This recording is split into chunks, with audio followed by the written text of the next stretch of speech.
وصحبه من يهد الله فلا مضل له ومن يضلل فلا هادي له أشهد أن لا إله إلا الله وحده لا شريك له وأشهد أن محمدا عبده ورسوله أرسله بالحق بشيرا ونذيرا وداعيا إلى الله بإذنه وسراجا منيرا صلى الله تبارك وتعالى عليه وسلم.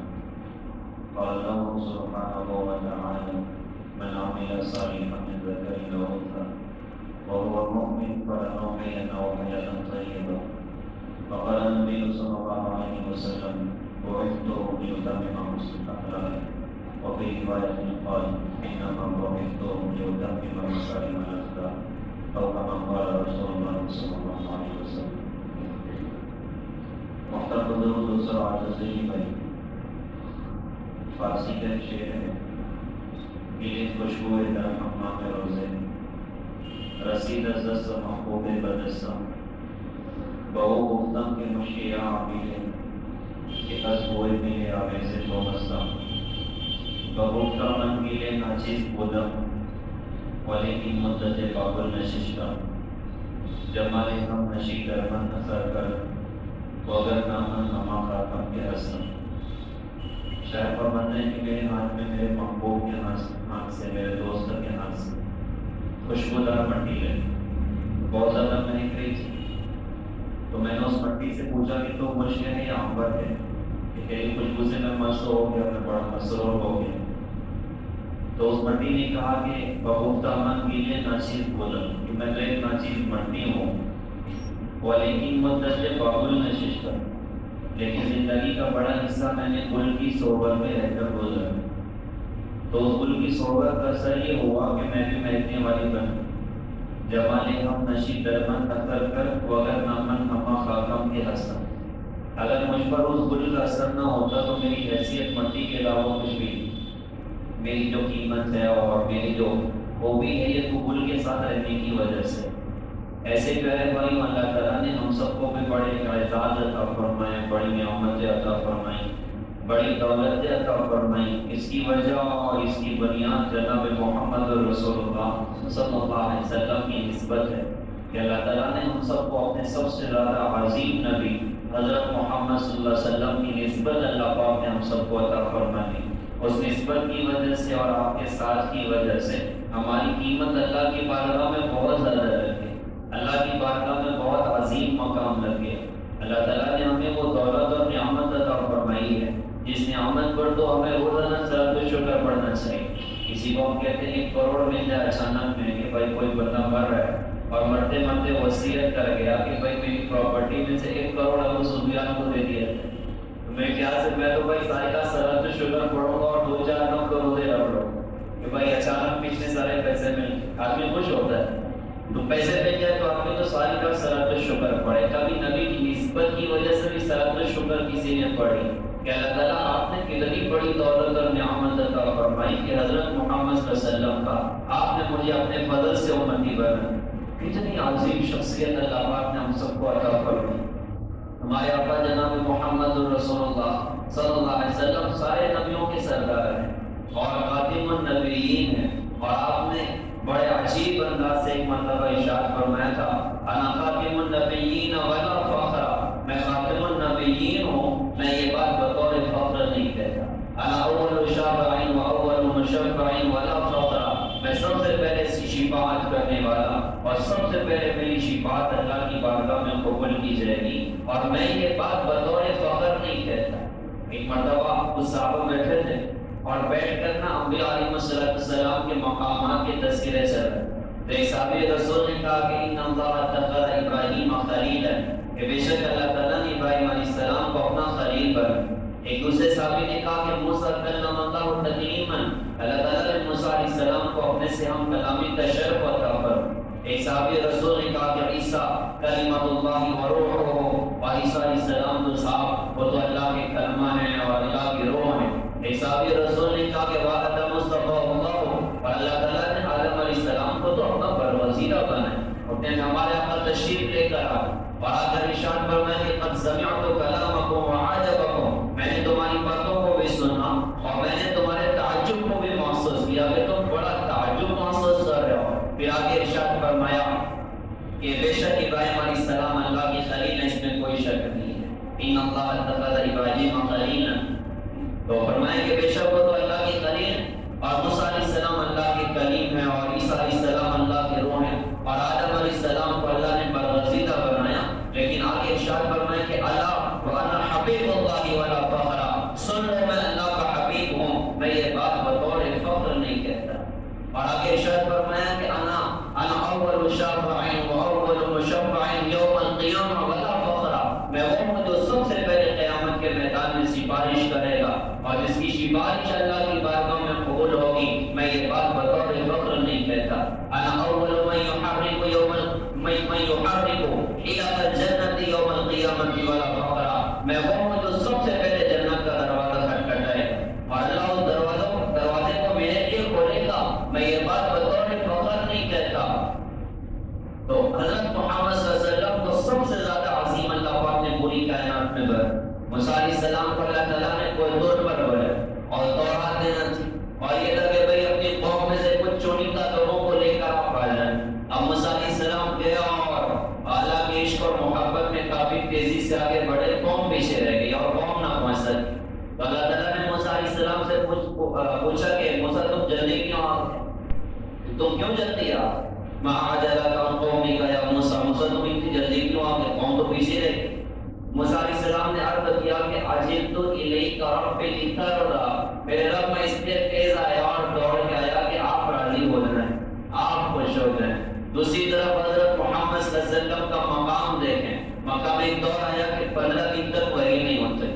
اب مکے میں ساری بیدہ چلی اور مشرکین نے یہ بات کہنا شروع کی کہ اس کے رب نے اس کو چھوڑ دیا ہے اور اس کا رب اس پر ناراض ہو گیا ہے، یہ باتیں پورے مکہ میں چل رہی۔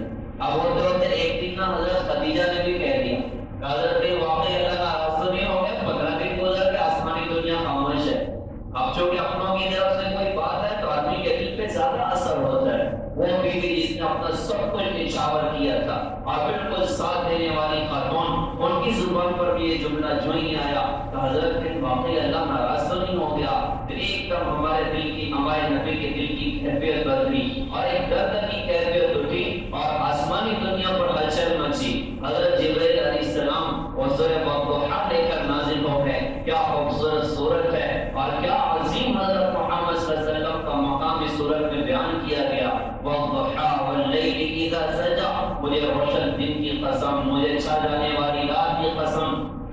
ما ودعک ربک وما قلی، تیرے رب نے تجھے چھوڑا نہیں، تیرا رب تجھ پر ناراض نہیں۔ وللآخرۃ خیر لک من الاولی، اگلی آپ کے لیے پچھلی سے بہت بہتر ہے۔ اور آگے جو شان ارشاد فرمائی محمد رسول اللہ صلی اللہ علیہ وسلم کی، ارشاد فرمایا کہ وَلَسَوْفَ يُعْطِيكَ رَبُّكَ فَتَرْضَىٰ، نبی جی ان قریب آپ کو آپ طرف اتنا دے گا کہ آپ راضی ہو جائیں۔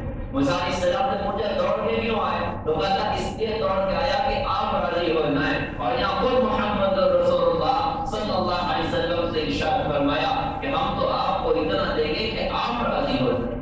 اللہ تعالیٰ نے جناب محمد رسول اللہ صلی اللہ علیہ وسلم کو کائنات میں سب سے زیادہ عظیم بنا اور اپنے کرم اور فضل سے ان کی شخصیت کے ساتھ ہماری بھی نسبت اللہ پاک نے لگائی، اور اس نسبت کی بے شمار برکتیں ہیں، اس نسبت کی بے شمار فضیلتیں ہیں۔ اللہ نے کائنات میں ہر دور میں ہمارے آقا کا تذکرہ فرمایا، انبیاء علیہ السلام کو ہمارے آقا کی بشارتیں دی، لیکن ہم قربان جائیں جہاں حضور کا تذکرہ کیا تو ہمارا بھی تذکرہ اللہ پاک نے کروا دیا۔